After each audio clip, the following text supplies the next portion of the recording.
Seandainya semakin banyak orang yang menyadari ini dan menyuntikkan ini ke dalam goalnya, aku pikir kedepannya akan jauh lebih baik sih pasti.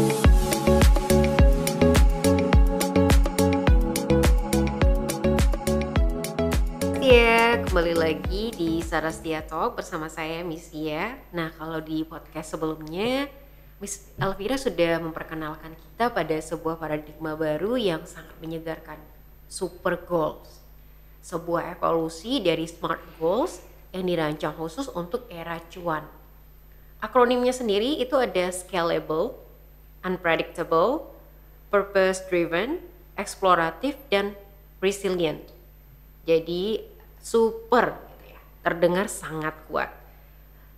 Tapi Miss El, saya yakin ya banyak sobat Sarastia dan jujur saja saya sendiri juga masih punya banyak pertanyaan.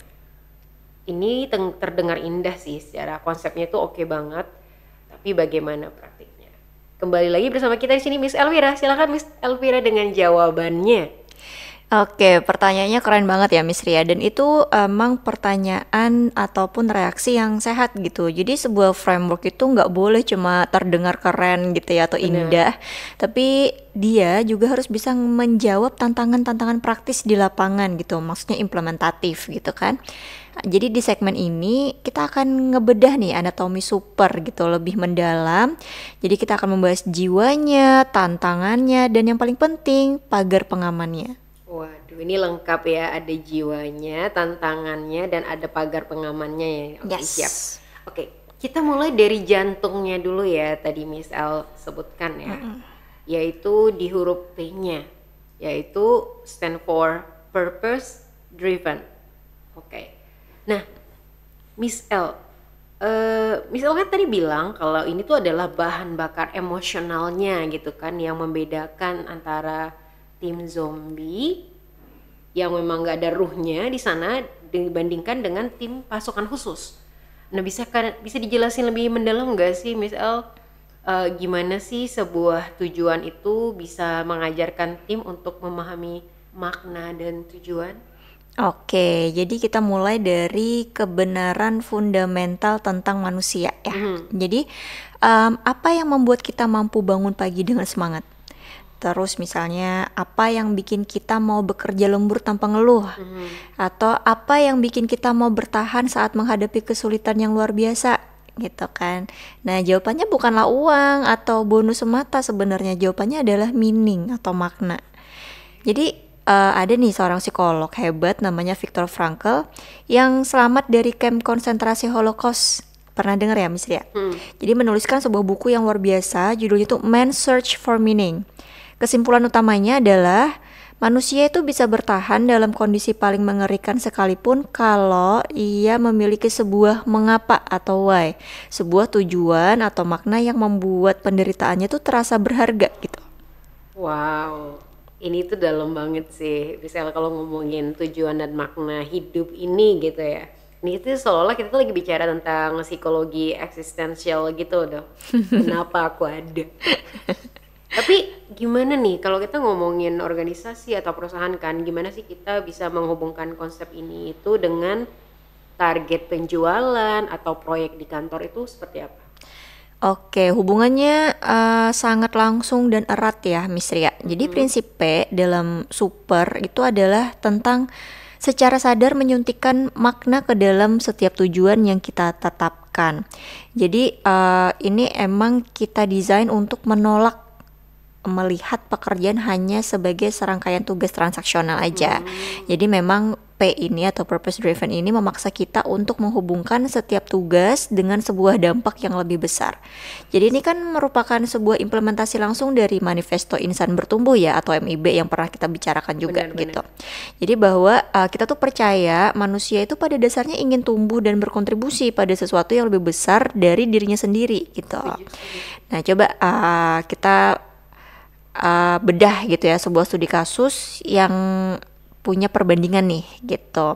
Jadi coba bayangkan ada dua tim software developer di dua perusahaan yang berbeda. Nah, keduanya tuh dikasih tugas yang sama untuk membangun sebuah fitur baru di aplikasi e-commerce. Nah, misalnya nih ada tim A gitu ya, dia menggunakan prinsip SMART gitu. Statementnya gini, pemimpin mereka itu bikin statement, selesaikan pengembangan fitur rekomendasi produk yang bisa meningkatkan cross-sell sebesar 10%, bisa diselesaikan dengan teknologi yang ada, relevan untuk menaikkan pendapatan dalam waktu 3 bulan. Nah, itu kan aspek-aspek smartnya ada ya, gitu. Terus kemudian nih ada tim B nih, dia pakai prinsip super gitu ya. Statementnya gini oleh leadernya, mari kita luncurkan sebuah ekspedisi untuk menemukan cara membantu para pelaku UKM kecil menemukan pelanggan pertama mereka melalui aplikasi kita. Mari kita mulai dengan satu prototipe sederhana untuk memvalidasi apakah fitur rekomendasi personal bisa menjadi solusi, dan kita lihat kemana perjalanan ini akan membawa tim kita. Misi ini akan tangguh karena tujuannya adalah membantu UKM, bukan hanya meluncurkan satu fitur spesifik. Oke. Coba aku tampung dulu sambil konfirmasi ulang nih. Ini pasti Sobat Sarastia ini juga perlu. Ini penting banget soalnya nih untuk kita bisa mencari pembeda gitu ya antara SMART sama Super Goal tadi. Boleh. Kalau yang SMART tadi itu goalnya selesaikan pengembangan fitur rekomendasi produk ya misalnya. Berarti itu masih masuk bagian S. spesifik ya? Spesifik, betul. Oh, yang bisa meningkatkan cross sell sebesar 10%. Oh, ada persentasenya. Berarti ini untuk yang pengukuran ya, measurable ya? Yes, betul. Alright, dan bisa diselesaikan dengan teknologi yang ada. Oke, berarti dia achievable ya? Yes. Relevan untuk menaikkan pendapatan. Oke, berarti ini relevan ya. Betul. Alright, dan waktunya 3 bulan. Berarti dia T-nya, time bound-nya. Oke, berarti betul, untuk Miss. yang smart ini aku ulangin lagi, itu adalah selesaikan pengembangan fitur rekomendasi produk yang bisa meningkatkan cross sell sebesar 10%, bisa diselesaikan dengan teknologi yang ada, relevan untuk menaikkan pendapatan dalam waktu 3 bulan. Itu kalau untuk yang konsep SMART goal. Yes. Oke, nah kalau yang pakai yang super nih ya, ini super dan super lebih panjang juga gitu kan. Jadi karena yang super ini nggak cuma angka yang muncul ya, jadi emang ada meaning sih. Coba aku bacain. Aku coba ini lagi ya, Miss ya. Mari kita luncurkan sebuah ekspedisi. Ekspedisi berarti ini untuk mengeksplorasi ya. Yes, Oke. nih. Untuk menemukan cara membantu para pelaku UKM kecil menemukan pelanggan pertama mereka. Wah, ini meaningnya tadi ya, purpose driven-nya tadi ya. Tujuannya. Iya, ini ada tujuannya guys. Jadi bukan persentase yang muncul ya, tapi untuk menemukan cara membantu para pelaku UKM kecil menemukan pelanggan pertama mereka. Itu penting banget melalui aplikasi kita. Oke, nah berikutnya mari kita mulai dengan satu prototipe sederhana. Wah, karena balik lagi kalau super itu kan dia scalable ya. Jadi mulai dari yang kecil nanti biar bisa diadaptasi ke yang lebih besar. Betul ya skalanya. Banget. Oke, jadi dimulai dengan satu prototipe sederhana untuk memvalidasi apakah fitur rekomendasi personal bisa menjadi solusi. Dan kita lihat kemana perjalanan ini akan membawa kita. Uncertainty itu ya Miss ya, yang kita nggak uncertainty itu dicuan ya.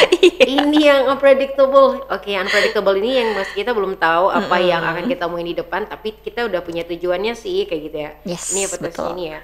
Misi ini akan tangguh. Ya benar ya, karena tujuannya adalah membantu UKM, bukan hanya meluncurkan satu fitur spesifik. Ini ya resiliennya ya. Yes, betul banget. Ini emang aku belum ada nemuin angka loh di sini.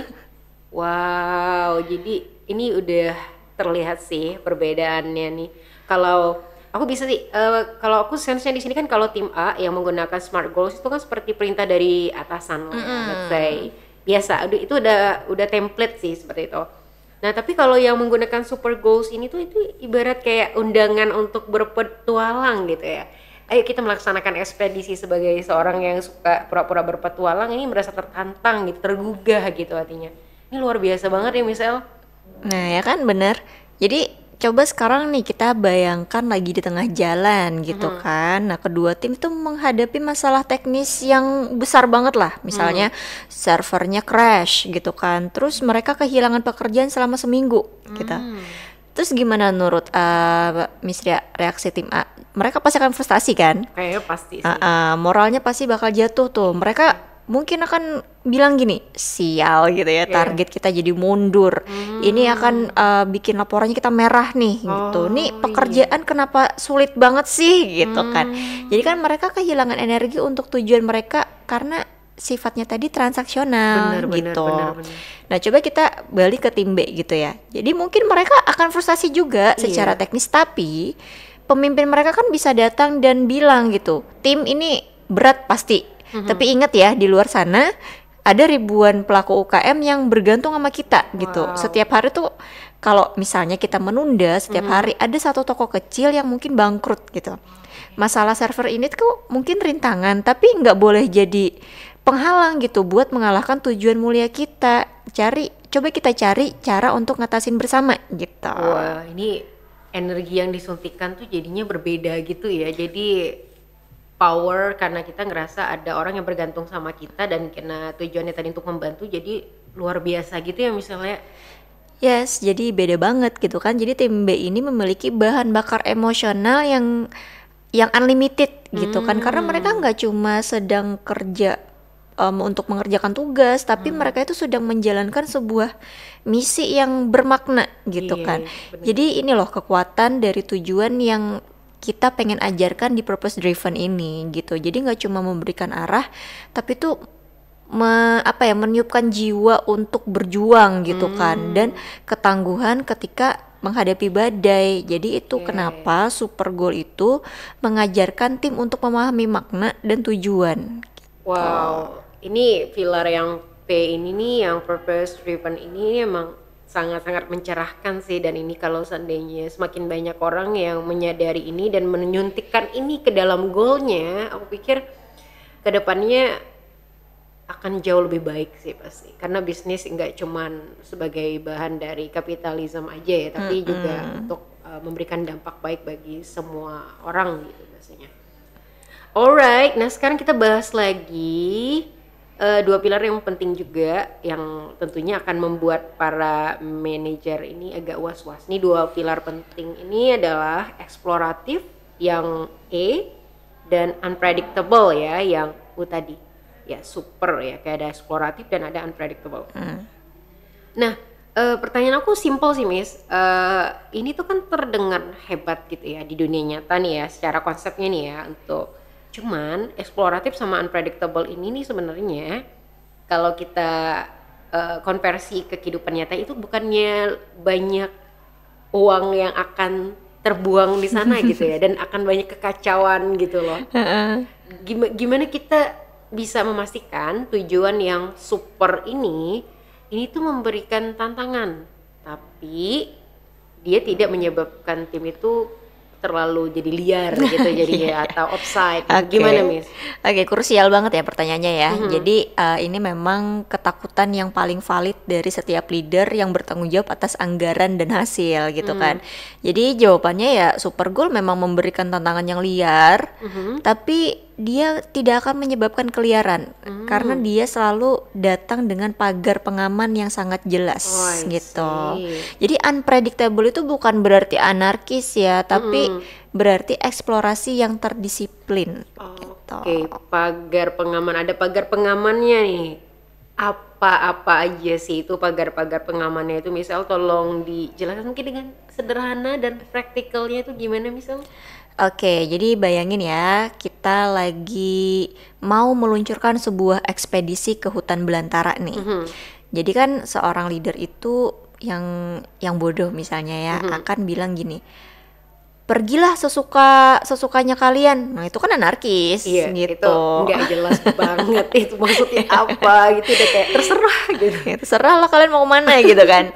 Nah tapi kan kita butuh pemimpin yang cerdas gitu. Kalau pemimpin yang cerdas dia akan bilang gini, misi kalian itu menemukan sumber air baru.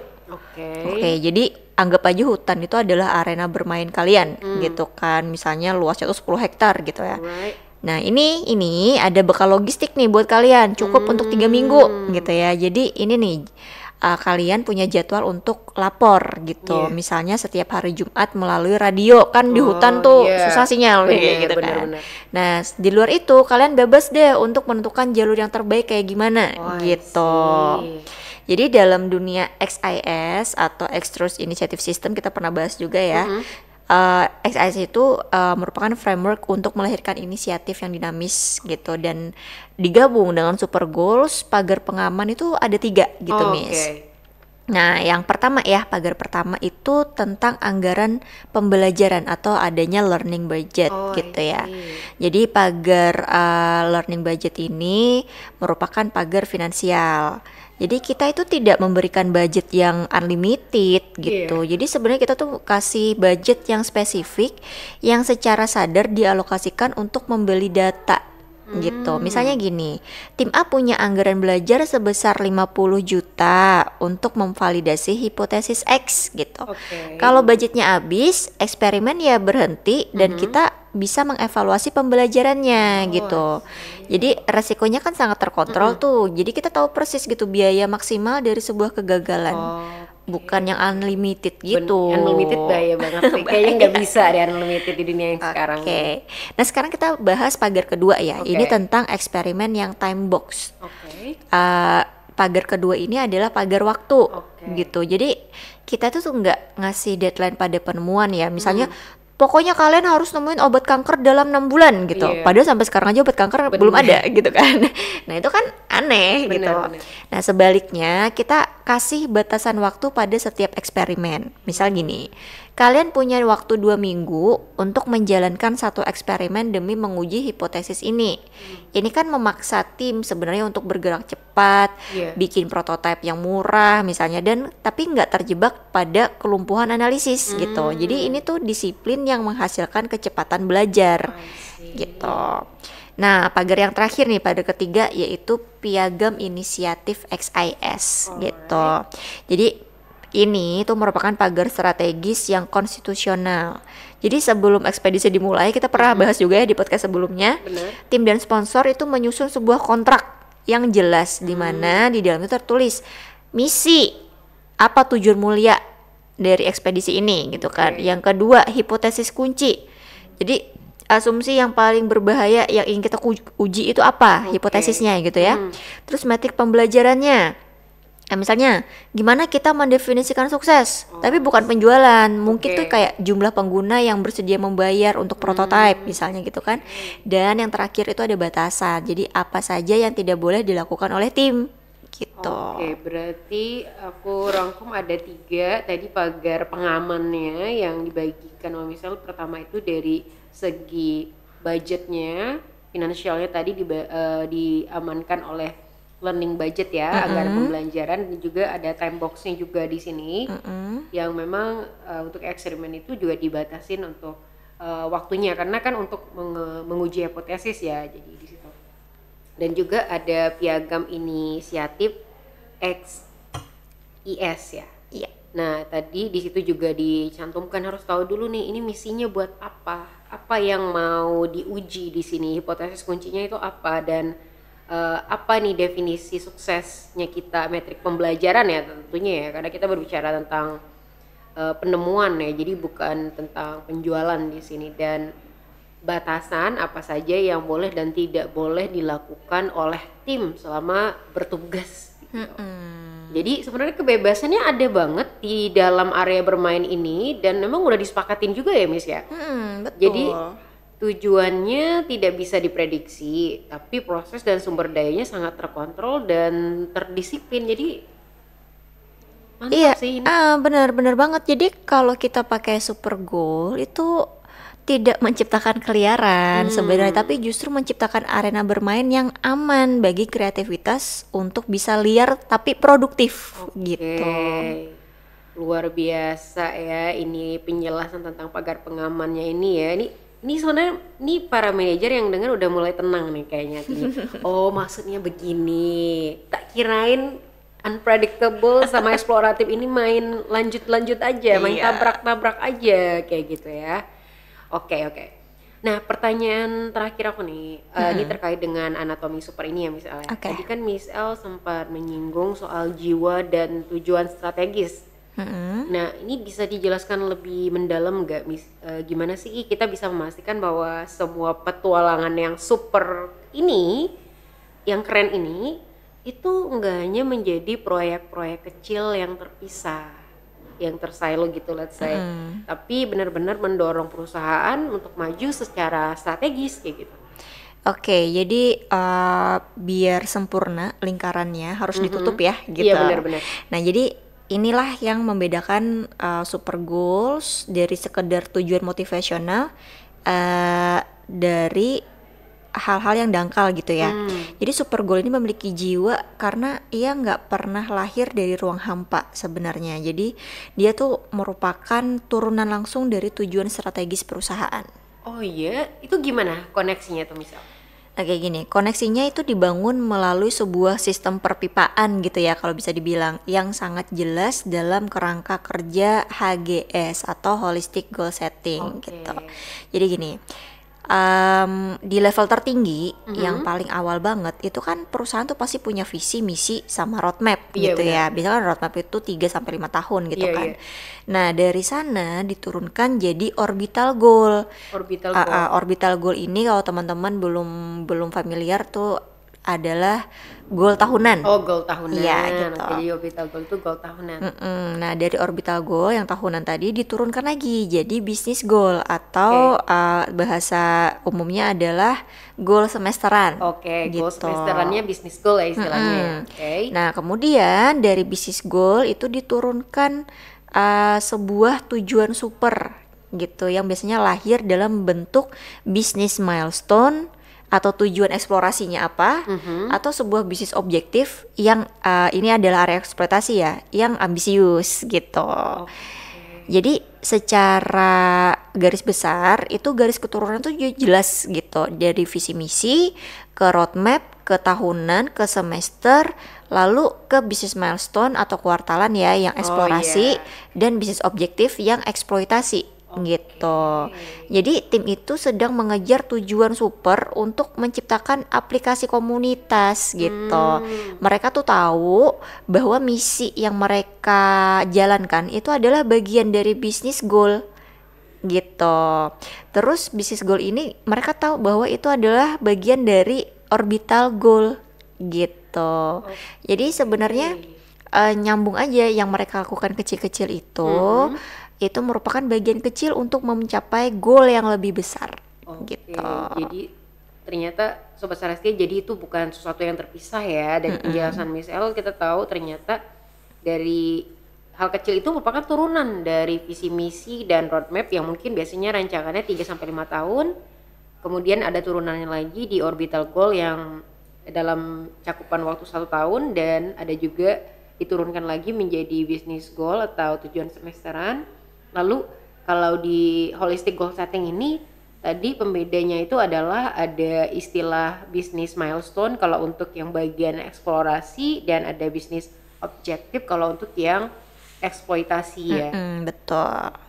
Jadi basically untuk tujuan-tujuan yang dilakukan oleh teman-teman ketika menggunakan super goal ini melakukan ekspedisi itu sebenarnya itu dia tuh mempunyai jiwa karena dia membawa DNA dari strategi tertinggi perusahaan ya, karena acuannya tadi itu adalah dari holistic goal setting tadi ya misalnya. Betul. Nah, jadi itulah kenapa pilar S atau scalable dan R atau resilient itu penting secara strategis gitu. Jadi scalable itu memastikan bahwa jiwa kemenangan-kemenangan kecil itu dalam sebuah tujuan super ketika berhasil diraih, dia itu punya potensi untuk diskalakan menjadi sebuah lini bisnis baru atau keunggulan kompetitif yang signifikan gitu. Jadi bukan kemenangan yang stop terus nggak dilakuin lagi gitu. I see. Kayak kalau kita bilang apa ya, loncatan batu gitu kali ya. Batu loncatan gak sih? Ya gitulah ya. Kayak misalnya kita mau ngambil berjalan 1 kilometer kan harus selangkah Betul gitu. banget, iya ya. Nah ya, terus yang kemudian resilient nih. Jadi resilient nih memastikan bahwa tujuan tersebut terikat pada misi strategis, bukan pada taktik spesifik. Gitu ya. Nah coba aku kasih contoh. Bayangin sebuah perusahaan penerbitan buku misalnya. Ini aku kasih contoh yang enggak resilient atau masih pakai smart gitu ya. Alright. Misalnya gini, meningkatkan penjualan buku fisik sebesar 20% melalui jaringan toko buku. Nah, tujuan ini kan pasti akan mati kalau toko-toko buku mulai bangkrut. Oh iya, karena tadi melalui jaringan toko buku ya. Yes. Nah, sekarang kita rubah gitu tujuannya yang resilient gitu ya, pakai super, menjadi sumber utama bagi para penulis baru untuk bisa membagikan cerita mereka kepada dunia. Gitu. Kan tujuannya tuh lebih tangguh, lebih kuat. Bener. Maksudnya kalau misalnya toko buku fisik itu sudah tidak diminati lagi, perusahaan tuh bisa langsung pivot ke e-book, ke audiobook, Bener, ke platform yang self publishing gitu kan, atau bener. bahkan bisa ke adaptasi film. Iya. Jadi taktiknya tuh bisa berubah, tapi tujuannya atau misinya tetap sama gitu. Oke, jadi emang fokusnya tetap stick sama misinya ini ya. I see. Oke, jadi karena memang terhubung dengan strategi dan misi yang lebih tinggi, ia menjadi lebih tangguh dan lebih bermakna juga tadi. Wow, amazing. Ini benar-benar sebuah sistem yang utuh dan holistik banget ya, Miss El ya. Iya, itulah intinya gitu kan Miss Ria. Jadi super goal bukanlah sekedar akronim baru yang keren gitu kan, tapi sebuah sistem operasi berpikir yang memaksa kita untuk menetapkan tujuan yang lebih ambisius, lebih bermakna, lebih lincah, dan secara fundamental tuh lebih terhubung dengan jantung strategi perusahaan. Wow.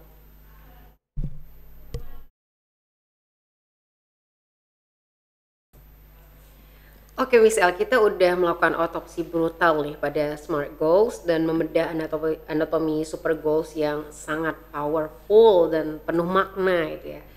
Tapi Miss El, teori aja kan nggak cukup ya nggak sih? Karena para pemimpin di lapangan tuh butuh sesuatu yang mereka bisa langsung coba gitu.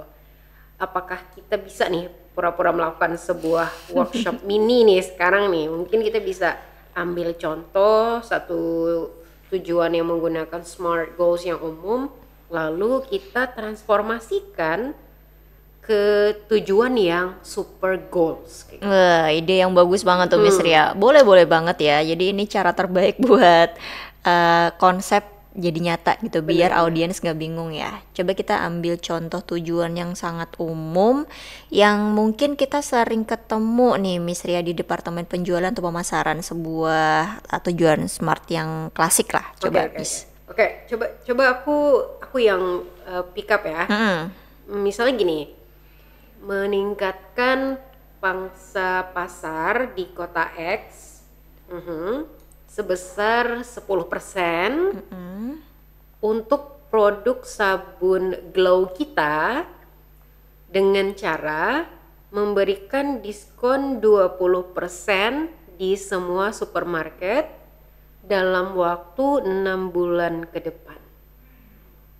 Oke, aku ulangin sekali lagi, meningkatkan pangsa pasar di kota X sebesar 10% untuk produk sabun glow kita dengan cara memberikan diskon 20% di semua supermarket dalam waktu 6 bulan ke depan. Gimana Miss El? Itu cukup smart nggak sih? Oke, mungkin Miss Ria bisa dibantu tuh yang SMART-nya yang mana aja, biar audiens gak bingung nih. Oke, jadi ada meningkatkan pangsa pasar di kota X sebesar 10%. Itu kan udah spesifik ya di kota mana, dan ada persentasenya juga, berarti itu udah masuk measurable ya, dan juga achievable juga ya. Yes. Oke. Dan untuk relevannya itu dengan ini, untuk produk sabun glow kita dengan cara memberikan diskon 20% di semua supermarket. Itu kan kalau ngomongin diskon ini lagi relevan banget ya dengan saat ini gitu, dan waktunya itu 6 bulan ke depan, itu masuk di time bound-nya atau yang T-nya. Oke, ya. Yes, perfect banget ya. Jadi itu adalah contoh SMART goal yang bagus banget gitu. Jelas, terukur, terasa sangat bisa dilakukan. Bener-bener. Gitu. Nah, sekarang coba kita rubah gitu ya, atau kita pakai kacamata super kita Oke. untuk transformasikan tujuan ini langkah demi langkah gitu. Alright.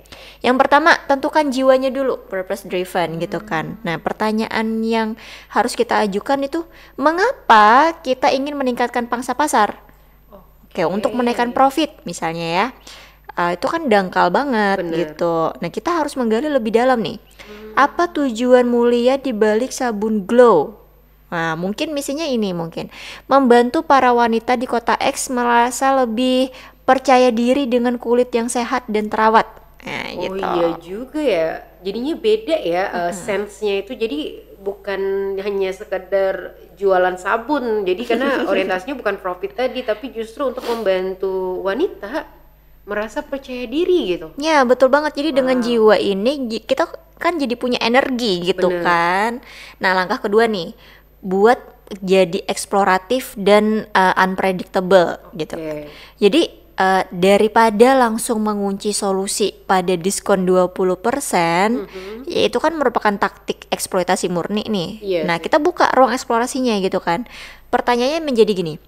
Bagaimana cara terbaik untuk membuat para wanita di kota X tahu dan jatuh cinta pada misi kita?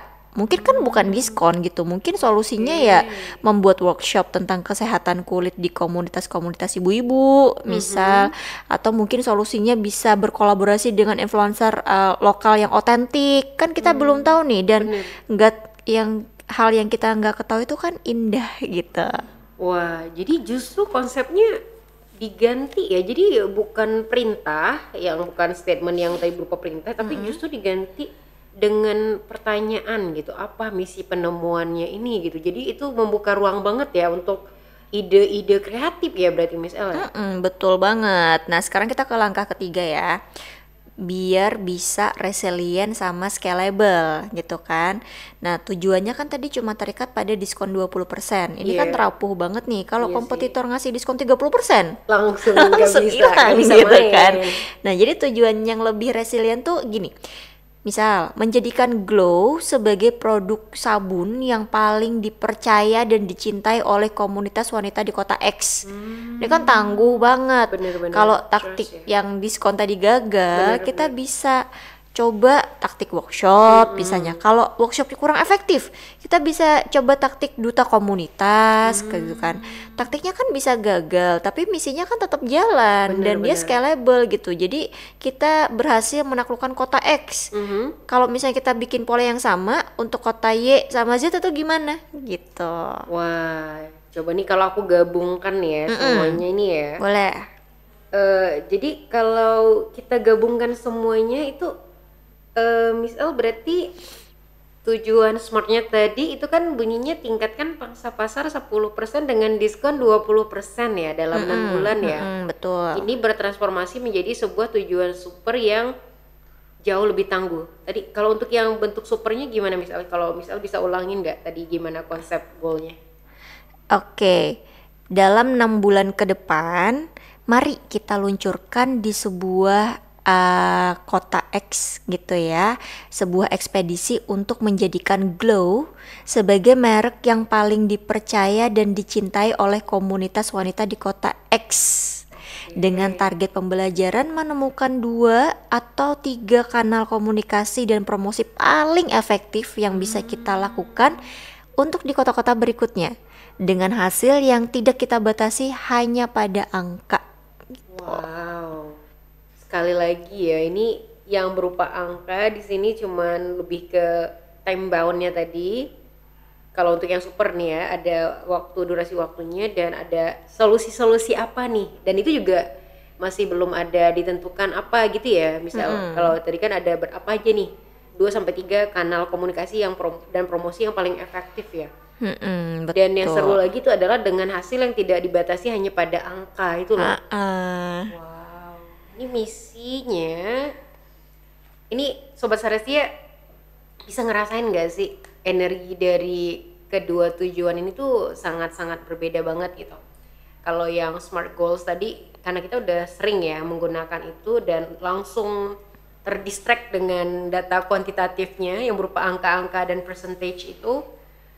Dan balik lagi, nggak dipungkirin itu memang terasa seperti transaksional gitu bahasanya kan. Betul. Tapi kalau kita balik ke yang super goals ini, tadi itu dia berasa kayak sebuah panggilan gitu, kayak undangan panggilan. Ayo kita mengeksplor ini misinya, kita uji ini dengan tujuan mulia yang ini kayak gitu.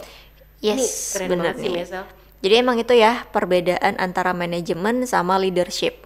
Kalau manajemen ngasih tugas, leadership itu ngasih misi gitu, Miss. Wow, ini sangat-sangat eye opening sih dan banyak banget insight di dalamnya. Dan sebagai penutup nih di podcast kali ini, aku mau minta satu hal lagi, dan untuk aku pribadi dan mungkin Sobat Sarasya juga yang ingin memulai mencoba paradigma baru ini, tapi mungkin masih terikat ya oleh sistem KPI di perusahaan yang masih menggunakan model lama. Apa sih satu langkah paling kecil gitu, misal yang paling aman yang bisa kami lakukan dalam waktu segera tanpa harus mengubah seluruh sistem perusahaan? Karena balik lagi ya, kalau mengubah seluruh sistem perusahaan kan itu tiba-tiba langsung delusional. Iya, benar-benar. Kita harus scalable gitu Iya, ya. betul-betul. Oke. Jadi gini, tentu ya benar banget kalau kita emang tidak bisa merubah sistem dalam satu malam. Tapi kita selalu bisa mengubah cara kita berpikir gitu. Jadi gini, oleh saya hari ini adalah sebuah tantangan yang saya sebut tantangan audit super 5 menit gitu. Ambil aja satu target atau KPI yang ada di meja masing-masing ya. Nggak perlu yang paling besar. Ambil satu lembar kertas dan jujur deh sama diri sendiri gitu. Nilai deh target tersebut dari skala 1 sampai 5 untuk setiap kriteria super. Nah, S nih ya, scalable. Seberapa besar potensi target ini untuk tumbuh gitu. Misal 1 itu tugasnya sekali selesai. Kalau 5 ini bubit untuk sesuatu yang raksasa gitu. Kita nilai lagi yang bagian unpredictable-nya. Nah, coba ditanyain gini ya, seberapa besar ruang untuk penemuan tak terduga dalam target ini, target KPI tadi. Anggap aja kalau 1 itu 100% udah pasti kecapai. Kalau 5 itu wilayah yang gak dikenal gitu, atau yang apa nih nanti nih dapetnya nih gitu. Terus pertanyaan selanjutnya yang P, purpose driven gitu ya. Seberapa kuat kamu merasakan makna di balik target KPI ini? Ya kalau 1 itu cuma demi laporan, kalau 5 itu melakukan demi sebuah misi yang mulia gitu. Yang pertanyaan keempat yang E nih, eksploratif gitu kan. Seberapa besar elemen eksperimen dan pembelajaran dalam target KPI ini gitu. Kalau hanya eksekusi aja ya kasih nilai 1 gitu. Tapi kalau merupakan riset yang besar kasih nilai 5 gitu. Yang pertanyaan terakhir nih, resilient nih. Seberapa tangguh tujuan kita ketika melakukan ini kalau misalnya dia gagal gitu. Kalau ya sangat rapuh ya nilai aja 1. Tapi kalau kokoh kayak gunung gitu ya nilai aja 5 gitu. Oke, jadi kita memberikan skor gitu ya, rentangnya 1 sampai 5 tadi ya misalnya. Ya kalau 1 itu berarti yang sangat jelek lah ya kita bilang.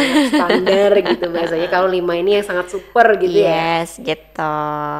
Jadi beriin aja skor, kasih skor. Jadi nggak perlu menunjukkan kepada siapapun, cukup untuk diri sendiri gitu cukup ya. tahu dulu ya. Aku dan untuk Tuhan yang tahu. Yes, gitu. audit untuk diri sendiri gitu. Dari total skor yang kita dapatkan dari KPI yang kita baca tadi.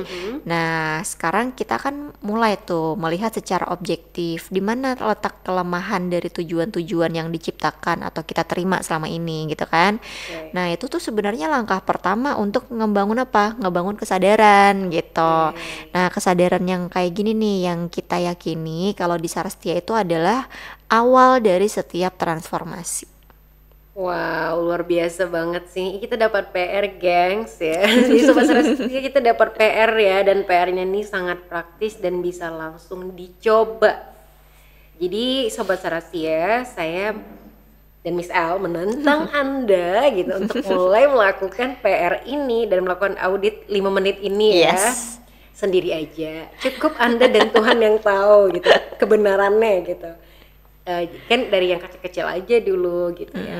Dan aku yakin setelah kita berhasil menetapkan tujuan yang super, tantangan berikutnya pasti juga muncul ya. Dan salah satunya yang tadi sempat saya singgung, bagaimana sih jika setiap departemen itu punya tujuan super? Ya juga sih ya, gimana kalau setiap departemen itu mereka punya tujuan yang super dan masing-masing dan hebat semua gitu. Tapi malah jadi perang saudara. Nah, tim pemasaran misalnya punya misi yang mulia juga dan tim produksi juga punya misi yang mulia. Tapi di lapangannya karena ada intrik tertentu mereka saling sikut nih. Nah, tapi jangan khawatir, kita akan membahas ini di episode podcast berikutnya tentunya. Oke. Pokoknya nanti simak terus untuk Sarastia Talk. Dan sekali lagi terima kasih banyak Miss El. Wah ini thank you banget, ini banyak banget insight-insightnya. Ini udah kayak kuliah semester deh, kita udah membedah-bedah gitu ya. Ini panjang lebar dan dari yang konsep yang awam yang itu jadi kompleks tadi jadi lebih praktikal ya jadinya ya. Udah berasa lagi dipandu gitu di kelas untuk praktisnya tadi. Oke, sama-sama ya Miss Ria, senang banget nih kita bisa sharing-sharing sama audiens Sobat Sarastia gitu kan. Semoga bisa bermanfaat gitu kan. Dan jadi bensin penyemangat untuk perang di era cuan gitu. Oke, siap. Dan untuk Anda para Sobat Sarastia, jika Anda merasa jebakan SMART Goals ini adalah sesuatu yang sedang Anda alami dan ingin belajar lebih dalam nih tentang bagaimana sih merancang dan mengelola tujuan yang super secara sistematis, Sarastia Agility Innovations akan mengadakan kelas eksklusif Holistic Goal Setting. Nah, di sana kita akan bedah tuntas tentang semua kerangka kerjanya dari HGS hingga X-Phase kayak gitu. Dan jangan lupa untuk cek informasinya lebih lanjut juga di website kita sarastia.com. Dan teruslah bertumbuh dan sampai jumpa di Sarastia Talk berikutnya. Saya Miss Ria, bye-bye.